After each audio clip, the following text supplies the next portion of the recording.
आदाब नाजरीन, आपके महबूब प्रोग्राम आदाब डॉक्टर के साथ एक बार फिर हाजिर खिदमत आपकी मेज़बान शगुफ्ता यास्मीन। और इस प्रोग्राम की रौनक को, इसकी रंगारंगी को दो चंद कर रहे हैं वन ऑफ द लीडिंग यूनानी मेडिसिन कंपनी अतिया हर्ब्स के फाउंडर, डायरेक्टर, प्रमोटर, हिंदुस्तान के सबसे मसरूफ़ और कामयाब तरीन हकीमों में से एक जनाब हकीम सुलेमान खान तूर साहब अपनी खूबसूरत सी रंगारंग दिल फरेब शायरी के साथ साथ हिकमत और बसीरत के नसीहत के बेशबहा ख़जाने के साथ एक बार फिर रौनक अफरोज़ हैं। हमारी खुशबख्ती है कि हमारे लिए वक्त निकालते हैं। नाज़रीन की तरफ से इस्तक़बाल हकीम साहब। शुक्रिया आपका, जज़ाकल्लाह। तो नाज़रीन, हम जानते हैं बेसब्री से आपको हकीम साहब की रोज़ाना की ताज़ा तरीन गज़ल का इंतज़ार होता है, ज़रूर होगी पेश नज़र। आगाज़ करते हैं एक छोटे से वाक़े से।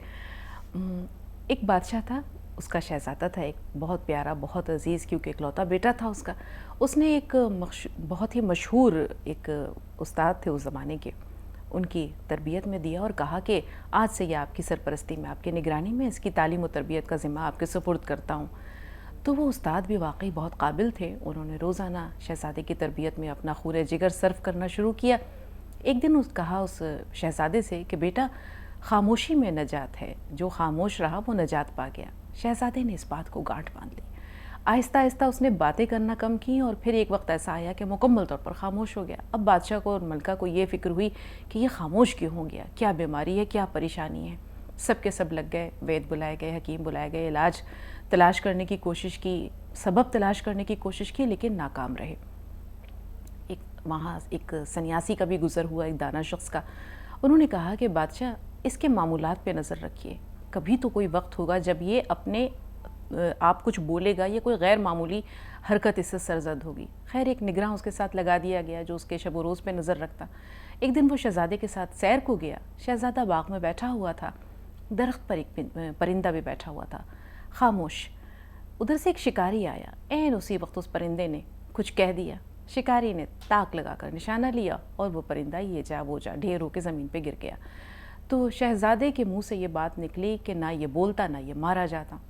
जो निगरान था वो आया और आकर उसने बादशाह सलामत को कहा, शहज़ादे ने ये बात कही है। वो समझ गया कि अच्छा, ये जो खामोशी है ये ख़ुद साख्ता है। उसने शहज़ादे के जो मुआलिजीन थे उनसे मशवरा लिया। उन्होंने कहा, शहज़ादे की खूब पिटाई कीजिए, इसे जब तक मार पड़ेगी ये इसके मुंह से चीखो पुकार के साथ कुछ ना कुछ अल्फाज भी ज़रूर निकलेंगे।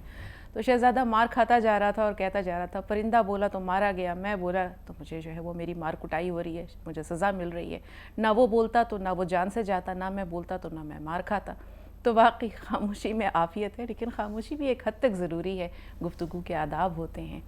रसूलुल्लाह का भी मामूल था कि आप ठहर ठहर कर नरमी से और इस तरह वो गुफ्तगू करते थे कि ना सिर्फ ये कि सुनने वाले उसे समझते थे, बल्कि हज़रत आयशा तो ये कहती हैं कि हम चाहते तो रसूल पाक के अल्फाज भी गिन सकते थे। ये अंदाज़ था जो वाकई दिल पजीर भी होता है, दिल नशी भी होता है और दिल में उतर भी जाता है। अब आइए चलते हैं हकीम साहब की खूबसूरत, दिल पजीर, दिलकश, दिल आफरीन शायरी की तरफ।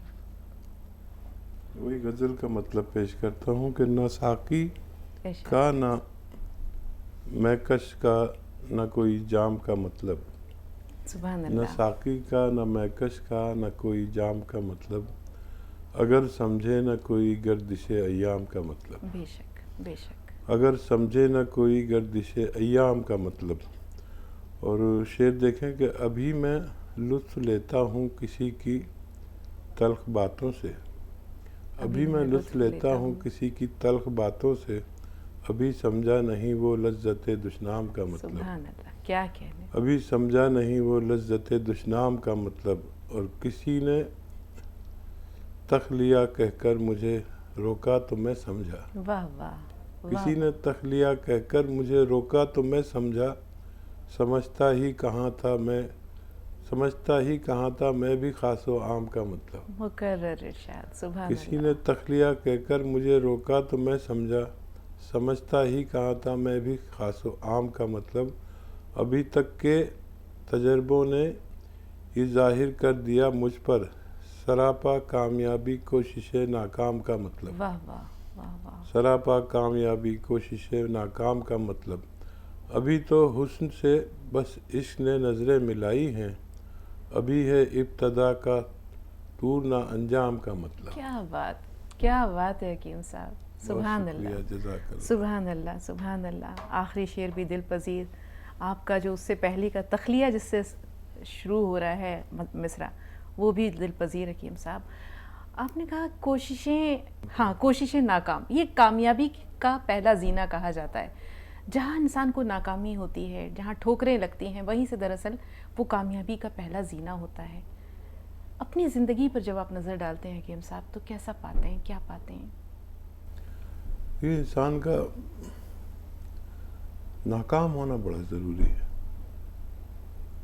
जब हम छोटे होते हैं, लड़के या बच्चे होते हैं, तो हम सब कुछ जीत लेना चाहते हैं, बेईमानी कर लेते हैं खेल में और क्या क्या करते हैं। वहाँ से हमारी तरबियत हो ही नहीं पाती। हम समझते हैं सब कुछ जीतते चले जाएंगे, लेकिन हकीकत जब कहीं हमें हार का सामना करना पड़ता है तो हमारे अंदर एक बदलाव आता है कि नहीं, हार भी कोई चीज़ है। ज़िंदगी भी ऐसी चीज़ है जहाँ नाकामियाँ मिलती हैं, वहाँ से आदमी की तरबियत शुरू होती है। और किसी बड़ी नाकामी में, किसी बड़ी परेशानी में जिस कदर कामयाबी छुपी हुई है, काश मैं बता सकूं कि किस कदर कामयाबी है नाकामियों में। अक्सर मैं नाकामी का जिक्र करता हूँ, अक्सर मैं लज्जत दुश्नाम का जिक्र करता हूँ। तो ये लज्जत दुश्नाम में बहुत कुछ है, नाकामियों में बहुत कुछ है। अगर कोई संजीदगी से इसको देखे तो दरअसल ये कामयाबी की चाबी या कुंजी कह सकते हैं।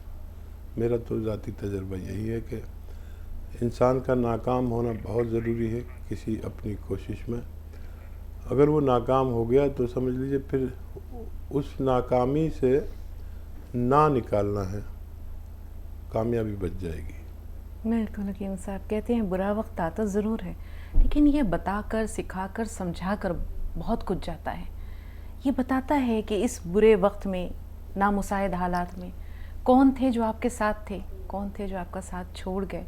तो अच्छे बुरे, अपने पराये की पहचान के लिए हालात का तगय्युर और तबद्दुल बहुत ज़रूरी है। अयूब साहब से गुफ्तगू हो रही है हमारी, तेलंगाना से हमारे साथ हैं। जी अयूब भाई। अयूब भाई जी। जी, कल का दवा के बारे में बोले ना, वो जरा और एक बार बताओ। और गर्दन मेरे दर्द देते रहे, गर्दन पूरे दर्द देते मेरे। बेहतर। अयूब भाई, हाँ कल आप जुड़े थे, आज भी आप बात कर रहे हैं। देखिए, ऐसे बैठना और ऐसे, ये एक्सरसाइज मैंने बताई थी, ये वाली और ये वाली पूरी तरह मोड़ें इसको। और गोंद स्याह मतलब काला या काला गोंद असली ले, इसमें नकली बहुत दे देते हैं। आधा ग्राम गोंद स्याह नाश्ते के बाद और रात को खाने के बाद इस्तेमाल करें, आपको फ़ायदा होना मुमकिन है इंशाअल्लाह। सुधा जी, इस्तक़बाल है आपका। मेरी प्यारी बेटी, सलाम वालेकुम। आपको भी अस्सलाम वालेकुम रहमतुल्लाह वबरकातुहू। वालेकुम।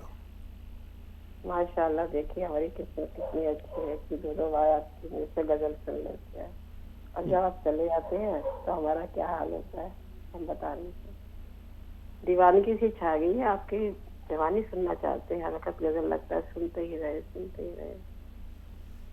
कि तेरी नजर का कसूर है, मुझे तेरा दीवाना बना दिया। न पीने का शौक था, न पिलाने का शौक था, पर हम नजरें उन्हीं से मिला बैठे जिन नजरों से पिलाने का शौक था। वाह वाह, वाह वाह सुधा जी, क्या कहने। एक सवाल है मेरा। फरमाइए। हाँ, जैसे हम मोरिंगा गोंद कई नुस्खों में हम लेते हैं, जैसे यूरिक एसिड में, फेस के लिए आप बताते हैं कि मुहासों में रंग गोरा होना, इसकी खुराक 1 ग्राम होती है। ये जैसे 2-3 बीमारी किसी को है तो हमारे अंदर बेसिकली जा तो रही है मोरिंगा गोंद, तो मेरे ख्याल से तो जो है सब बीमारी की जरूरत पूरी करेगा, या हमें हर के साथ लेना चाहिए। और दूसरी खुशखबरी, एक ये तो सवाल था, खुशखबरी सुनानी है आपको। जरूर। मेरे पिछले दिनों में हार्ट सिंक कर रहा था, 1 महीने से था लगातार, तो मैं बहुत परेशान रही। सारी दवाइयाँ जो है मैं आपकी खाती रही। घर वालों ने बात का डॉक्टर को दिखा लो, मैंने कहा नहीं, मेरे को नहीं दिखाना। कहते हैं हाँ, आप तो 3 साल की दवाइयों से ठीक हो जाओगे, आपको क्या जरूरत है। मैंने कहा बिल्कुल, मैंने किसी डॉक्टर को नहीं दिखाना, ना मैंने कहीं जाना है। तो बेटा जबरदस्ती ले गया, फैमिली डॉक्टर था। मैंने उससे सारे टेस्ट करे हार्ट का, मेरे को लगा मेरे को शायद हार्ट में कोई प्रॉब्लम ना हो, चलो एक बार टेस्ट करा ही लेते हैं जब इतना बच्चे कह रहे हैं। तो डॉक्टर ने ईसीजी करी, मेरी को भी करी, सारे टेस्ट करे तो हंसने लगे, करे लेकिन 100 का 100% आपका हार्ट ठीक है। 2-3 दफा उन्होंने दोहराया, कहने लगे 100 का मतलब 100, 99 भी नहीं। डॉक्टर साहब को फिर मैंने बताया मैं हकीम सुलेमान जी का जैतून का सिरका पीती थी और सारी दवाइयाँ उन्हीं की ही खाती हूँ, उसी के कारण ठीक हुई हो। तो डॉक्टर बहुत हंसे, मैं कहा मेरे को इतना कोलेस्ट्रॉल बढ़ा हुआ था, यूरिक एसिड था, बहुत बीमारियां थी, मुझे सारी बीमारियां उन्हीं किससे ठीक हुई है दवाइयों से। तो डॉक्टर बड़े हैरान हो गए, कहने लगे अच्छा ऐसा भी है उनका। मैंने कहा जी हाँ, मेरा यही हाल है कि मैं उनके बिना मैं सलाह की ना तो मैं चलती हूँ और ना मैं उनके चलती हूँ, और जिसको बताती हूँ वो भी सब ठीक हो जाती है। तो देखिए ना कितने कमाल की बात है। डॉक्टर मेरे हैरत में पड़ गए, कहने लगे कि मैंने नहीं देखा 70 साल की उम्र में हार्ट में ब्लॉकेज ना हो या थोड़ी बहुत किसी को ऐसी दिक्कत हो, कमाल हो गया कि आपके सारे टेस्ट बिल्कुल ठीक आए हैं। अल्हम्दुलिल्लाह, अल्हम्दुलिल्लाह सुधा जी, अल्लाह ताला आपको मज़ीद सेहत दे। और ये एजाज़ मसीहाई है वाकई हकीम साहब आपका। नहीं, वाकई ये ताज्जुब की बात है कि इस उम्र में हार्ट में कुछ ना कुछ प्रॉब्लम होता है। ये इस आप पर भगवान की बड़ा करम है कि आपका हार्ट बिल्कुल तंदुरुस्त है, बल्कि डॉक्टर ने साबित भी कर दिया अपने टेस्ट से कि आपका हार्ट 100% अच्छा है। लेकिन ये है ताज्जुब की बात, और वाकई ये जो नुस्खे जात मैं बताता हूँ सुधा जी, वो यूज़ करने चाहिए ताकि हम दिल की तरफ से मुतमईन रहें, क्योंकि इस उम्र में बहुत ही कम लोग मिलेंगे जिनका दिल जवान हो, और आपका जवानों जैसा दिल है, माशाअल्लाह, मुबारक आपको बहुत बहुत। अब देखें सुधा जी की भी जो ज़िंदगी है, जैसे वो बताती हैं माशाल्लाह, उन्होंने ख़ुद को तरोताज़ा रखा हुआ है, चाको चौबंद रखा हुआ है, तो अपने लिए वक्त निकालना ये कितना ज़रूरी है हकीम साहब? देखिए, बुढ़ापे में जवानी की इबादत तो है ही, अल्लाह को पसंद है, लेकिन बुढ़ापे में अपना ख्याल रखना भी बड़ी इबादत है। अपनी सेहत से के ताई ख़बरदार रहना, उसका इलाज करना, ये भी बड़ी इबादत है, क्योंकि अगर हम ये नहीं कर सकते तो फिर हम इबादत भी नहीं कर सकते।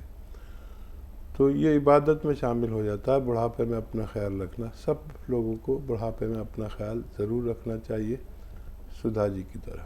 प्रोग्राम का सिलसिला चलता रहेगा, लेकिन यहाँ वक्त हो रहा है एक छोटे से वक्फे का।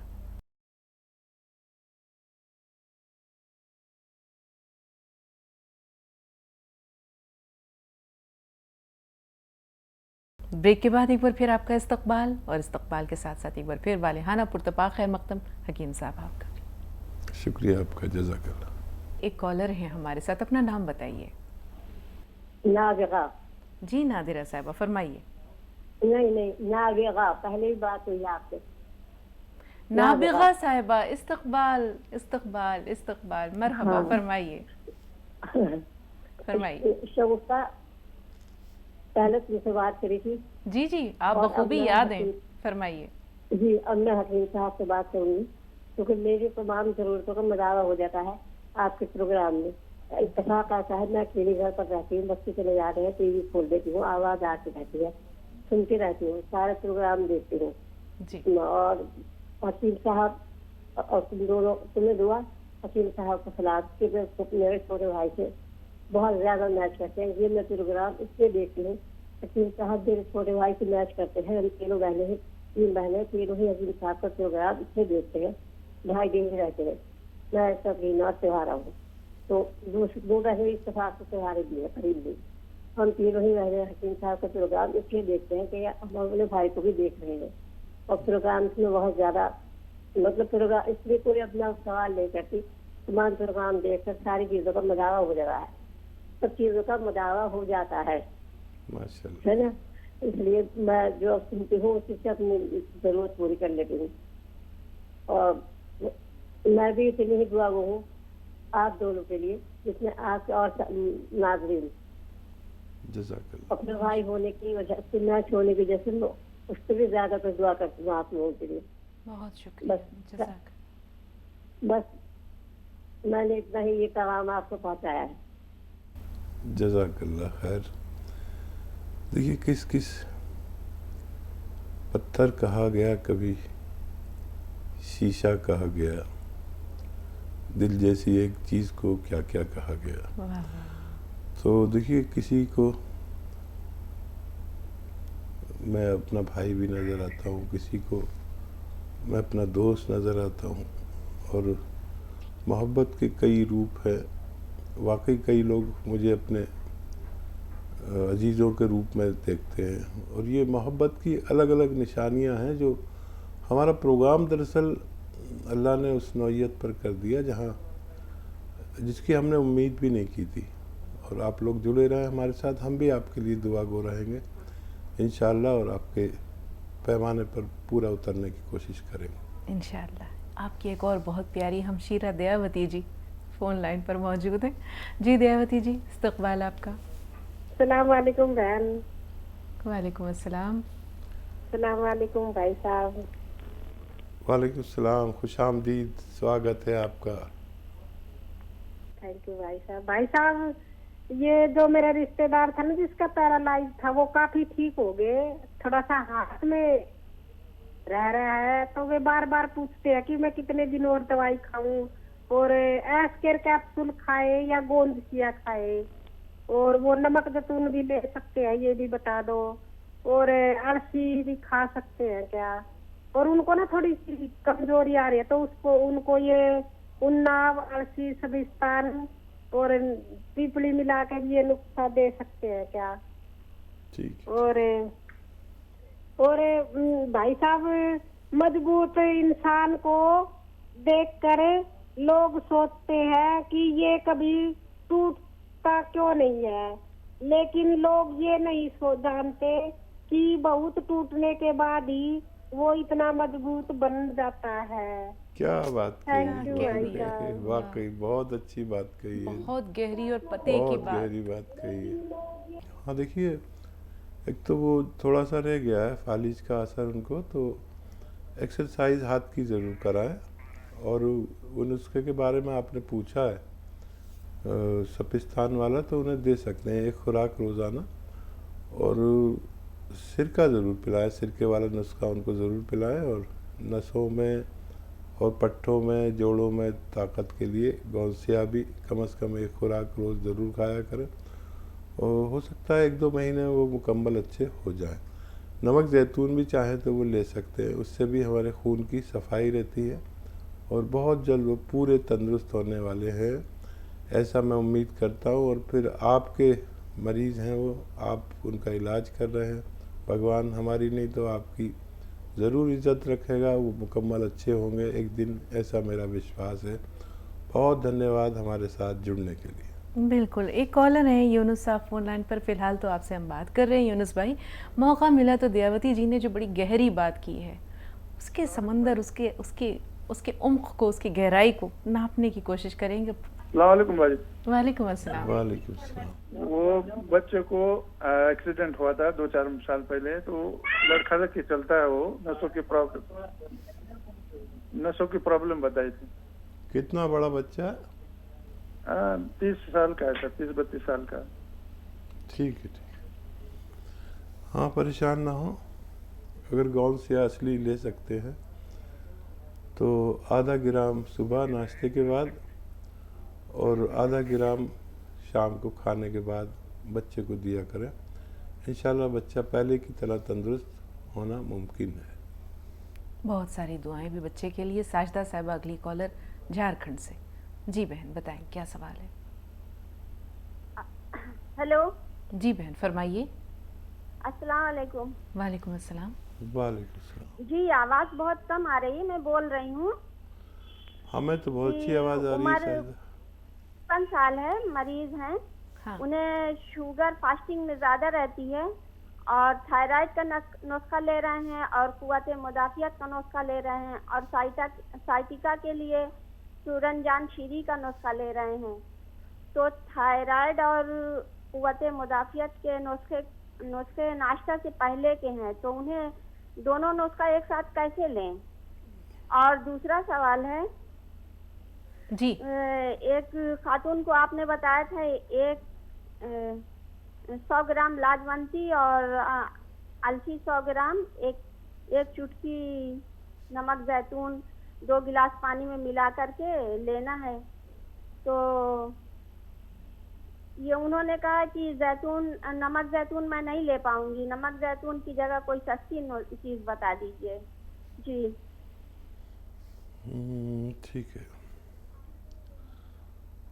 देखिए, अब दवाओं का मामला ये है कि अपनी मर्जी से कुछ नहीं कर सकते, वो जो उनमें मुजर्रबात में फ़र्क आ जाएगा। तो अब चाहें तो नमक जैतून के बगैर भी ले सकते हैं, लेकिन ये 2-4 रुपये रोज़ की दवा है। नमक जैतून एक चुटकी 2-4 रुपये में आ जाता है। अगर जितना आप इतना नुस्खा बना रहे हैं तो उसमें ये नमक जैतून भी मिला लें तो बड़ा अच्छा है। और क्या सवाल था इनका? और दूसरा, इन्होंने जो वो चीज़ें इस्तेमाल की हैं, लाजवंती है, अलसी है, ये इसमें ये कह रही थी कि कुछ चीज़ें हैं जो नाश्ते से पहले इस्तेमाल करनी है।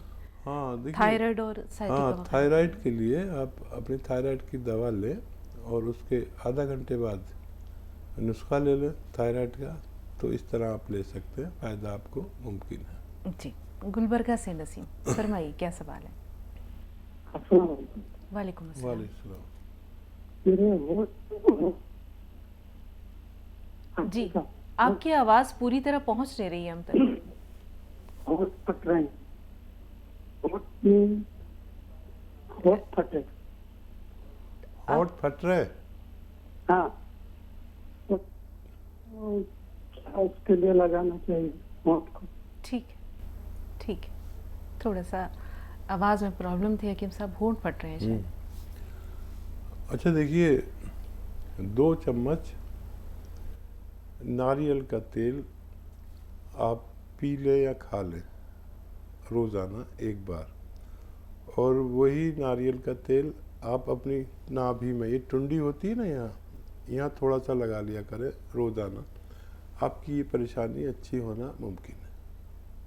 जी हकीम साहब, मौसम तब्दील हो रहा है, चेहरा भी फटेगा, कुछ दिन के बाद हम देखेंगे कि जल्द में भी रूखापन आ रहा है, तो नारियल का तेल और चेहरे की शादाबी दोनों में क्या तालमेल है?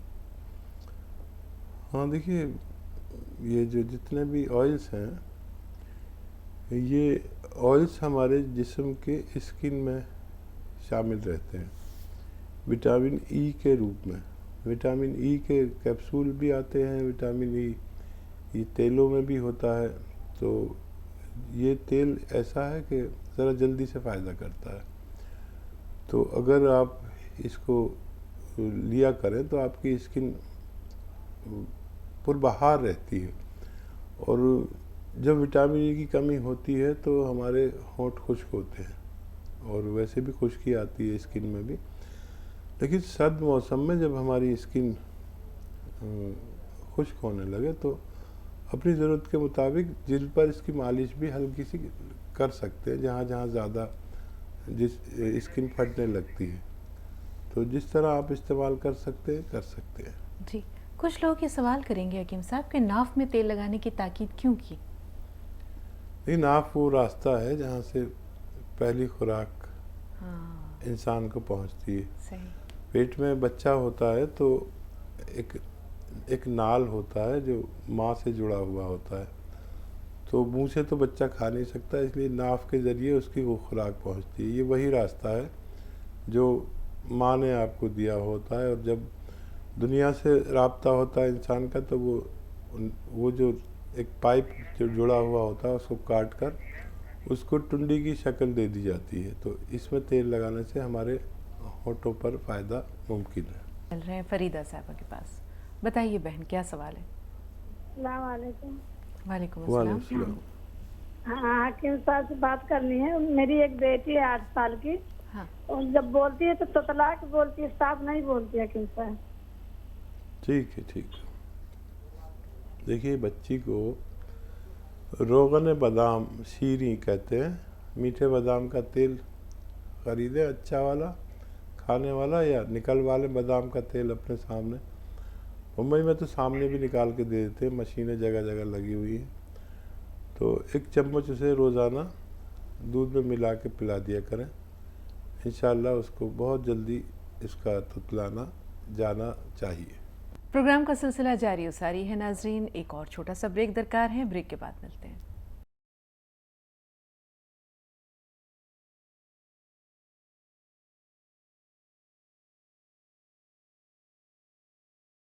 वक्फे के बाद एक बार फिर आप सबका पुरतपाक खैर मक़दम और वालेहाना इस्तक़बाल। खैर मक़दम हकीम साहब आपका। ज़रूर नवाज़ी। साहब फरमाइए, क्या सवाल है बहन? जी, वो मैं पूछ रही थी कि क़ुव्वते मुदाफ़ियत का नुस्खा और थायराइड का नुस्खा दोनों नाश्ता से पहले लेना है, तो दोनों को एक साथ लें या कैसे लें, बता दीजिए। हाँ, नाश्ते से पहले आप ले सकते हैं, दोनों को एक साथ भी ले सकते हैं, इसमें कोई मजाक नहीं, आप दोनों को एक साथ ले सकते हैं। आपने दोबारा शायद सवाल किया है, इंशाल्लाह आप लेंगे तो आपको कोई नुकसान नहीं पहुंचेगा। जी, दयावती जी की बात, लोग ये महसूस करते हैं कि बहुत मजबूत है, तवाना है, ताकतवर है, इसे तो कोई गम ही नहीं है, ना कभी ये टूटा होगा, लेकिन अंदर का जो हाल है वो बाहर वाला क्या जाने। वो एक शेर याद आ रहा है कि टूटे हुए तो हमको ज़माने गुजर गए, टूटे हुए तो हमको ज़माने गुजर गए, लेकिन कभी भी खुद को बिखरने नहीं दिया। वाह, सुभान अल्लाह। तो मेरा ये मानना है दयावती जी कि ये जो इंसान है ये बड़ा कीमती भी है और बड़ा सस्ता भी है। इंसान कोई ऐसा नहीं है, हम अपनी ज़िंदगी में जब पैसे नहीं होते थे तो ये सोचते थे बस एक बार पैसा आ जाए फिर तो कोई गम नहीं। उस वक्त बस यही गम था कि पैसे नहीं है, गुजारे लायक पैसे नहीं है। लेकिन आज पैसा है और गम ही गम है, ज़माने भर के गम और एक तेरा गम, ज़माने भर के गम और एक तेरा गम, ज़माने भर के गम और एक तेरा गम, ये गम होगा तो कितने गम न होंगे, मोहब्बत करने वाले कम न होंगे, तेरी महफिल में लेकिन हम न होंगे। तो इन नाकामी में भी एक तरह की सरशारी होती है, इस सरशारी को हम पहचाने कैसे हकीम साहब? देखिए, मैंने अपने 60 साल ज़िंदगी के तजर्बात में जो पाया, चाहे कोई बीमारी हो वो भी आदमी को मजबूत करके जाती है। बच्चा बीमार पड़ता है, माँ बाप तड़प जाते हैं, लेकिन उस बीमारी के बाद बच्चा फरबे होता है।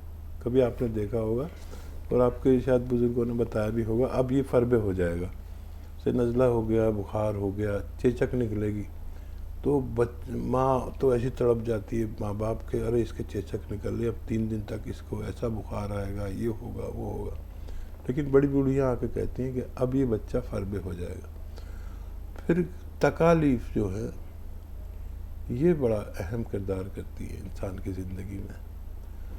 ये तकलीफ़ें आती हैं तो इतनी रहनुमाई करती है, इतना सब कुछ सिखाती है। एक तो सबसे पहले तो तकब्बुर तोड़ देती है, कोई भी गम कोई भी तकलीफ़ आदमी का तकब्बुर तोड़ देती है। और हम कितना भी कह लें कि हम मुतकब्बिर नहीं हैं, हम में गुरूर आता है, हर बात का गुरूर आता है और वो आना नहीं चाहिए। अगर आ गया है तो रहना नहीं चाहिए। शैतान आपको हमें बहकाता है। तो कोई बीमारी होती है, अभी मेरी तबीयत ख़राब हो गई, काफ़ी इतनी तबीयत ख़राब हो गई, मेरे पास जितने नुस्खे थे सब मैंने इस्तेमाल किए। फिर मैंने एक अपने दोस्त को भी फ़ोन किया कि एलोपैथ में, उसने मुझे कई दवाइयाँ लिखवाई, वो सारी ले ली, कुछ फ़ायदा नहीं हुआ। और ऐसी तकलीफ़ कि मैं समझ ही नहीं पा रहा, पेट में तकलीफ़ थी, फिर उसकी दवाइयाँ भी ली, कोई फ़ायदा नहीं।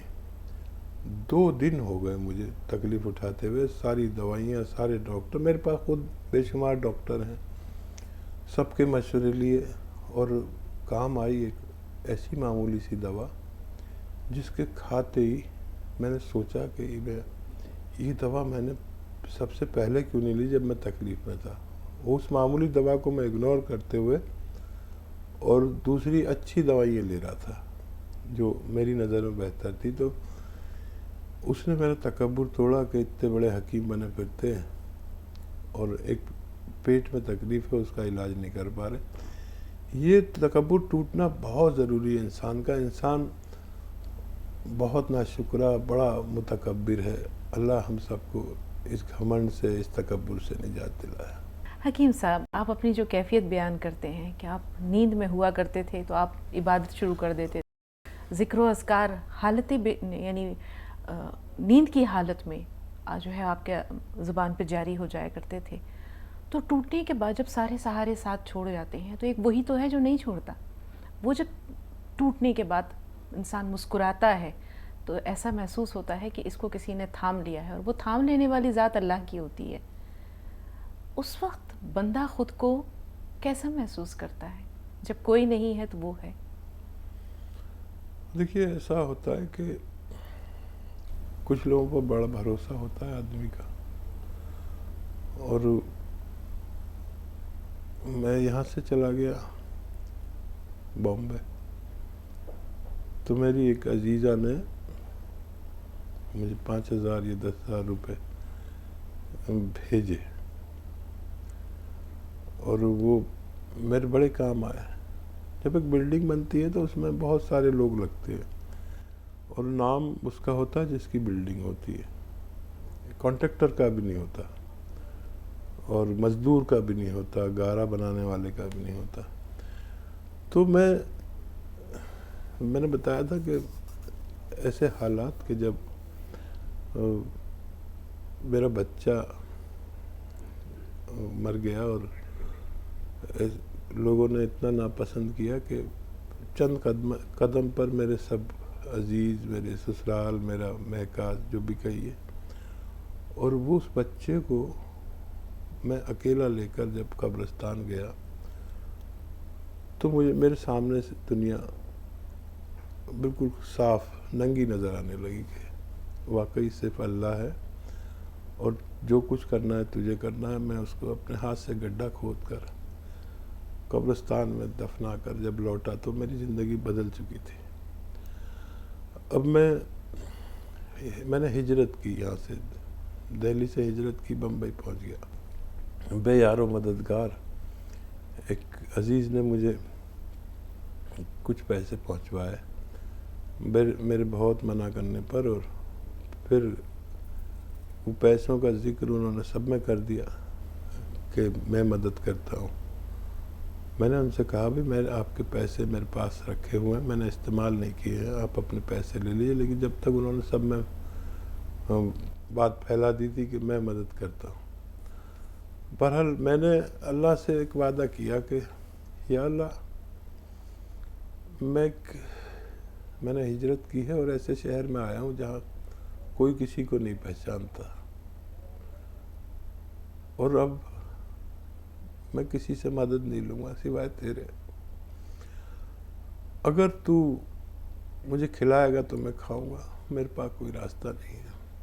मैं बम्बई चला गया। वहाँ और ज़्यादा सख्त हालात आए।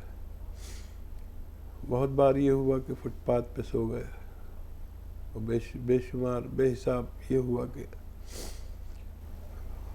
जब देखा कि किसी कचरे में, कूड़े में रोटी पड़ी है तो मैंने उसे खामोशी से उठा ली और उसको खा लिया। लेकिन मेरी ये जिद हो गई अल्लाह ताला कि मैं किसी से कुछ मदद नहीं लूँगा सिवाय तेरे।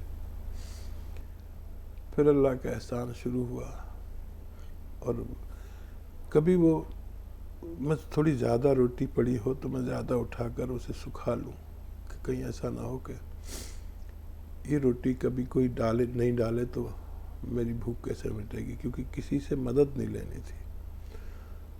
तो ये वो मेरी ज़िंदगी के वाक़यात हैं जो मुझे बहुत ज़्यादा तक़वियत देते हैं कि मुझ जैसे आदमी से भी अल्लाह ने तकब्बुर तोड़कर ऐसा काम लिया कि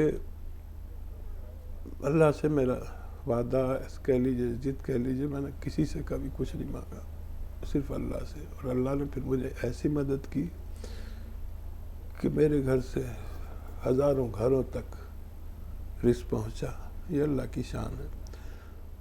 तो टूटने के बाद जो आदमी जुड़ता है, वो एक शेर मुझे याद आ रहा है कि बना लेता है मौजे खूने दिल से आशियाँ अपना, बना लेता है मौजे खूने दिल से आशियाँ अपना, वो पाबंद कफस जो फितरतन आज़ाद होता है, वो पाबंद कफस जो फितरतन आज़ाद होता है। माफ़ कीजिए जन कहाँ प्रोग्राम पहुँच गया। जिस मकाम पे पहुंचा हकीम साहब, वहाँ से उसको वापस कॉलर्स की तरफ लेकर आना मुश्किल है। एक अजीब सी कैफियत तारी हो जाती है जब हकीम साहब अपने वाक़यात बयान करते हैं। वाकई इसमें हम सब के लिए बहुत सारी नसीहतें, उन लोगों के लिए जो ज़िंदगी के नशेब व फराज में कहीं गुम हैं, कहीं थकन से चूर चूर हैं, बहुत हौसला मिलता है। शमा साहब एक बार फिर राब्ते में। जी बहन, इस्तक़बाल है आपको, फरमाइए क्या कहना चाह रही हैं। अस्सलाम वालेकुम। वालेकुम अस्सलाम। वालेकुम अस्सलाम। जी मेरे 3 सवाल हैं। जी बहन, पहला जी पहला सवाल तो जो मैं आपसे बाल के लिए पहले भी पूछा था, मेरे बाल अभी भी झड़ रहे हैं और हकीम जी ने मुझे जो तेल शैम्पू बताया था मैं अभी भी यूज कर रही हूँ और उससे कुछ कम नहीं हो रहा, और वाइट बाल भी अभी भी हैं।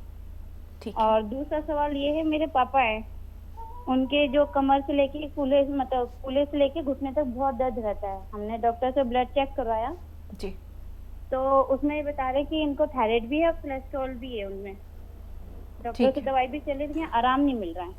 ठीक है। तीसरा सवाल ये, मेरा एक भाई है 19 साल का है, उसको मतलब बीड़ी वगैरह की आजकल का माहौल देख के उसकी हैबिट हो गई है, तो उसके लिए कुछ बताएं कि ऐसे छुड़ाए हम। ठीक। कूल्हे से लेकर कमर से लेके पैर तक जो दर्द जाता है, इसमें थायराइड का कोई हिस्सा नहीं है और इसको साइटिका कहते हैं, यानी एक नस कमर में दबी होती है जो टांगों की तरफ खून सप्लाई करती है।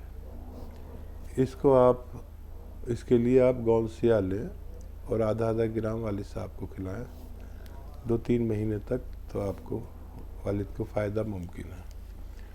और बालों के लिए आप अंदरूनी इलाज करें अपना। गोंद मोरिंगा सफ़ेद 1 ग्राम रोज़ाना नारियल पानी के साथ इस्तेमाल करें एक बार, तब आपके बाल ग्रोथ करेंगे, घने होंगे और टूटना बंद हो सकते हैं।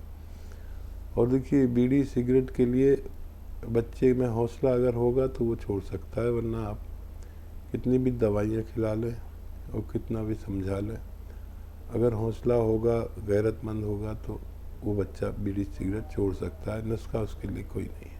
प्रोग्राम का सिलसिला चलता रहेगा, लेकिन यहाँ वक्त हो रहा है एक छोटे से वक्फे का।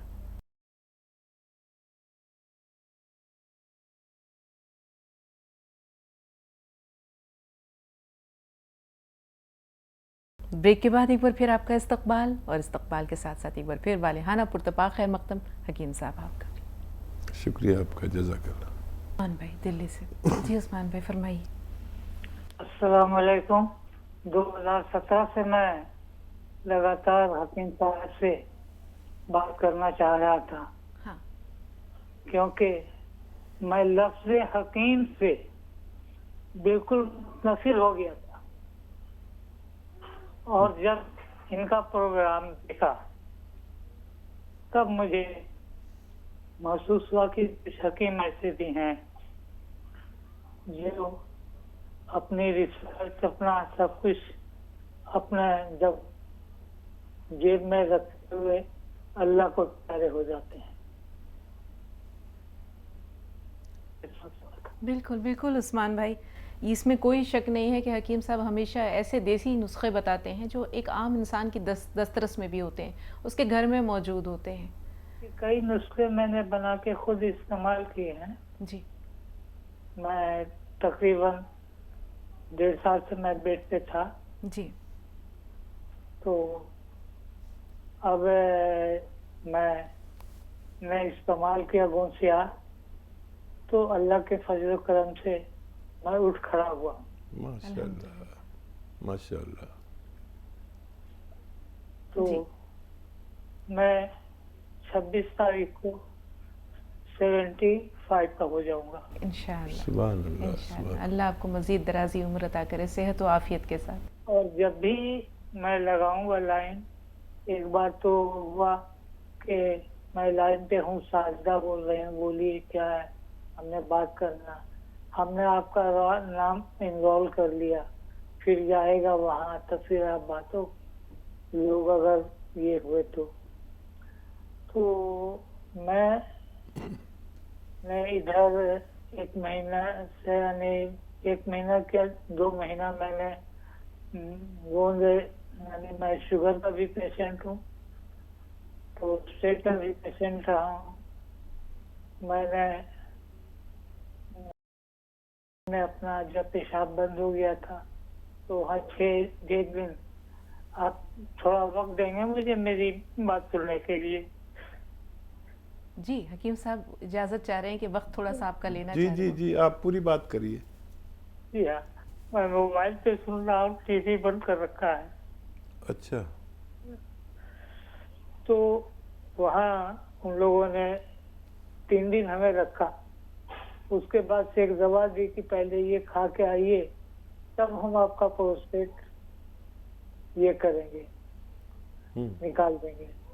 14 दिन के बाद जब मैं गया तो डॉक्टर हमारा बड़ा नौजवान था, बड़ा हंसमुख था, अंकल कह के मुखातिब करेगा, बोला कि कल हम आपका ऑपरेशन तो कभी नहीं करें, ये एक दवा दे रहा हूँ जो आपके होम फिजिशियन से मिस्टेक हुई है कि ये दवा इसको 2 साल पहले चला देनी थी, उसने नहीं चलाया, इसे आप मरते दम तक खाते रहेंगे, इंशाल्लाह कभी आपको पेशाब बंद की तकलीफ नहीं होगी। आपका कभी कभी ब्लड प्रेशर बढ़ जाता है और फिजिकली मैं सोच रहा हूँ कि आप थोड़ा बेहोश करके करने में हमें दिक्कत महसूस हो रही है। तो अगर इसी से मैंने कम से कम 50 लोगों को मैंने ये लिखी है, आप 50 मुझे दुआएं देते हैं कि भैया अब मुझे इस परेशानी से छुट्टी है। मैं थोड़ा गाइडेंस आपसे चाहता हूँ ठीक है कि मैं क्या करूं, कैसे करूं। मैंने गोंद जामुन इस्तेमाल किया है, 10 दिन से मैंने बंद रखा है, मैं पेंशनर हूँ। जी हकीम साहब, कुछ इनको रहनुमाई दरकार है, अब वो पर्सनली जब आपसे शायद बात करेंगे। हाँ, शायद मैं पर्सनली बात करूँगा आपसे इंशाल्लाह, जैसे ही मुझे वक्त दरकार होगा, और मैं आपकी पूरी रहनुमाई करूँगा इंशाल्लाह। मोहम्मद शादाब साहब फरमाइए भाई, क्या सवाल है आपका? वालेकुम वालेकुम वालेकुम अस्सलाम। अस्सलाम। जी, मैं बरेली शरीफ से। जी इस्तकबाल है। फरमाइए। जी, मैं ये जानना हकीम जी से, मेरे दाद है काफी टाइम से दवा खाते हैं, तो वो अभी दाद जो है अभी दवा खाते हैं तब तक तो फायदा होता है, उसके बाद में छोड़ देने के बाद में फिर वही खुजली सी और दांत से होने लगते हैं नीचे जांघों में। और देखिए, दांत के लिए आप एक नुस्खा ले सकते हैं, अलसी को हल्का सा भून लें, अलसी को हल्का सा भून कर पाउडर बना के रखें, 100-200 ग्राम अलसी लेकर हल्का सा भून कर पाउडर बना के रखें, और एक चुटकी नमक, जैतून और एक चुटकी खाने का सोडा 2 गिलास पानी मिलाकर, ये भुनी हुई अलसी जो हल्का सा आपने भूनी है 1 चम्मच खाएं और इसका पानी पिए, नमक, जैतून और खाने के सोडे का, पूरे दिन में 1 बार, तो आपकी परेशानी अच्छी होना मुमकिन है। जी, बिहार से मोहम्मद अमजद अंसारी साहब, इस्तकबाल है भाई आपको, फरमाइए क्या सवाल है? जी अस्सलाम वालेकुम। वालेकुम वालेकुम अस्सलाम। जी हकीम साहब, हमारा एक सवाल है कि हमारा वेट बहुत ज्यादा बढ़ रहा है और पेट भी बहुत ज्यादा बाहर निकल रहा है, तो इसके लिए एक ने हमें बताया था कि सुबह में अदरक और नींबू का स्लाइस काट कर पानी में खौलाकर उसको उस पानी को पिया कीजिए, और दूसरी कि नाश्ता करें उसके बाद 1 नींबू निचोड़ करके पी लिया करें, और दोपहर का खाना खाएं तो 1 नींबू निचोड़ के पी लिया करें, और रात का जब खाना खाएं तो 1 नींबू निचोड़ कर पी लिया करें बिना पानी का। तो क्या ये सही है? और अभी हम सुबह में सादा ओट्स ले रहे हैं, तो हमारा क्या डाइट सही है या फिर हाँ, जो सही डाइट है वो हमें थोड़ा बताएं जिससे हमारी परेशानी दूर हो। जरूर। तो देखिए, मैंने अपना वज़न कैसे कम किया ये समात फरमा लें। मैं कभी भी डाइटिंग पे जाता हूँ, जब मेरा वज़न लगता है बढ़ता है तो डाइटिंग पे जाता हूँ। डाइटिंग क्या है? सुबह को एक प्याली दाल मैंने पी लेता हूँ या चम्मच से खा लेता हूँ। दोपहर को एक फल, कोई केला या एक सेब खाता हूँ बस। रात को खाना खाता हूँ जो जितनी मेरी खुराक है उससे आधा। रोज़ाना 100 या 50 ग्राम वज़न कम होता है इस अमल से। लेकिन इस अमल के साथ ये अमल के 1 घंटा पैदल चलना और 5 बार गर्म पानी पीना, इससे बग़ैर दवा के वज़न कम होने लगता है। अगर आप में ये हिम्मत है इस तरह करने की तो दवा की ज़रूरत नहीं है।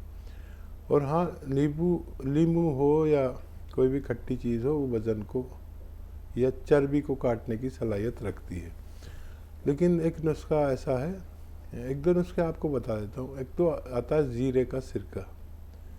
ज़ीरे का सिरका लें 2-2 चम्मच 2-3 बार दिन में खाने से बाद में, तो इससे आपका वज़न कम हो सकता है। डाइट कंट्रोल करना लाजमी है हर तौर पर।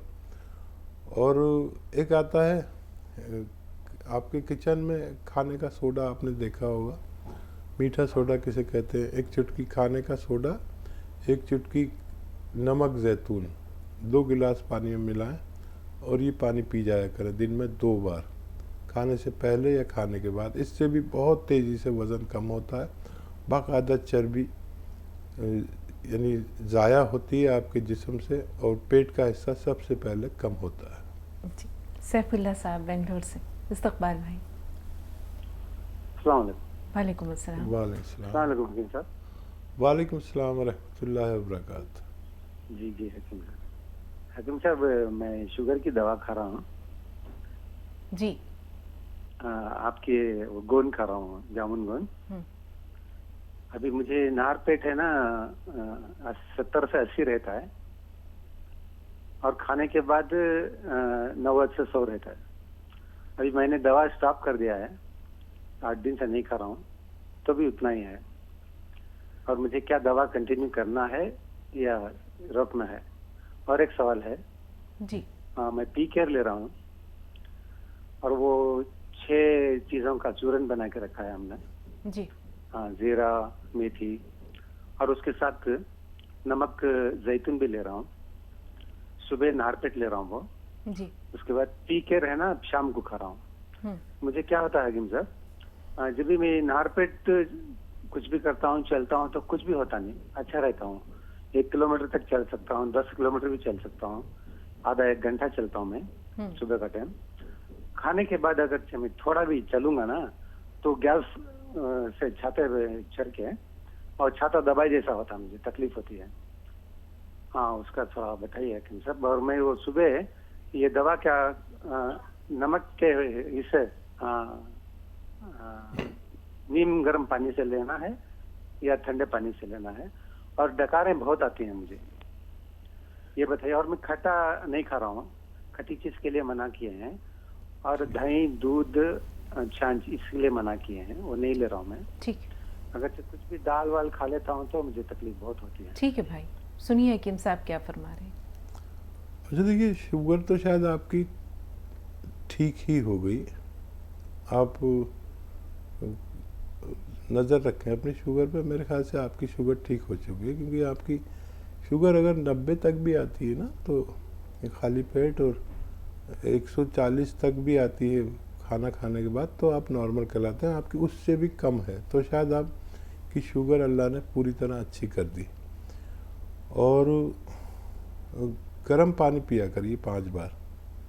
बाकी मांदा जो आपने अपनी बातें बताई हैं उसके लिए गर्म पानी पिया करें 5 बार, और गर्म पानी से दवा खा सकते हैं आप मुकम्मल ठीक होने वाले हैं, ऐसा मैं उम्मीद करता हूँ। बेंगलोर से अगले कॉलर है चंदन कुमार जी। फरमाइए क्या सवाल है। मैम, मुझे फंगल इन्फेक्शन की प्रॉब्लम है और मैम ये करीब मुझे 5-7 साल से ये प्रॉब्लम है मैम। ठीक है, कोई इलाज करवाया? कहाँ पर है? जी, टीवी की आवाज़ म्यूट करके ये बताएं कि ये आपको इन्फेक्शन कहाँ पर है। मैम, मुझे ये प्राइवेट पार्ट पे और बॉडी में कान पे, नाक पे, ये सभी जगह हो चुका है ऑलरेडी। तो देखिए, फंगल इन्फेक्शन हो या इस तरह का कोई और रोग हो, एक बहुत ही अच्छा नुस्खा है, आप उसे इस्तेमाल करें। इस्तेमाल किस तरह करना है समझ लें। एक चुटकी खाने का सोडा 2 गिलास पानी में मिलाएं और ये 2 गिलास पानी पीना है आपको। एक चुटकी आपको ये गोंद आता है, चिलगोजे का गोंद, सर्च करें गोंद चिलगोजा एक चुटकी में जितना आ जाए आपकी, ये खाएं और ये 2 गिलास पानी पिएं जिसमें आपने खाने का सोडा मिला लिया है। ये दिन में 1 बार ही काफ़ी होता है, वैसे 2 बार भी ले सकते हैं, बहुत ज़्यादा है तो ये लेना शुरू करें, आपकी ये परेशानी अच्छी होना मुमकिन है। नाज़रीन, आज का सफ़र यहीं पर तमाम करते हैं, इस वादे के साथ कि इंशाअल्लाह कल फिर आपसे मुलाकात होगी। लेकिन उससे पहले इज़हार तशक्कुर, इज़हार इम्तिनान हकीम साहब का तमाम नाज़रीन की तरफ से बहुत बहुत शुक्रगुज़ार। हकीम साहब, आपकी नेकी का अल्लाह ताला बेहतरीन सिला दे, बेहतरीन जज़ा दे आपको। बहुत शुक्रिया। जज़ाकल्लाह, आपका भी बहुत शुक्रिया। तो कल मुलाकात का वादा है और इसी वादे के साथ रुख़्सत लेते हैं। इजाज़त दीजिए, आदाब।